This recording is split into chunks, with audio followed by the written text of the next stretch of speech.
நிறைய பேர் சமாதானம் என்றால் நீங்க நினைக்கிறதெல்லாம் ஆர்டர் பண்ணி சாப்பிடுறது சமாதானம் நினைக்கிறீங்க. அது உண்மையிலேயே சமாதானம் அல்ல. நீங்க நினைக்கிறதுக்கெல்லாம் காசு யூஸ் பண்ண பேங்க்ல பேலன்ஸ் இருக்கிறத பார்த்து நான் சமாதானமா இருக்கிறேன் நீங்க நினைக்கிறீங்க. அது சமாதானம் அல்ல.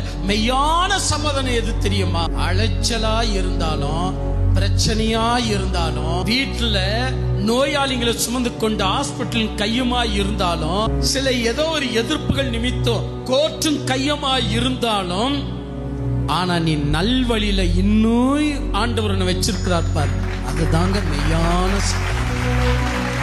நீ இன்னும் நல்வழியில இருக்கிற பார், இன்னும் நீ சத்தியத்தை கேட்டு இருக்கிற பார், இன்னும் நீ தர்மத்துல இருக்கிற பார், இன்னும் நீ நீதியில இருக்கிற பார், இதாயா சமாதானம்.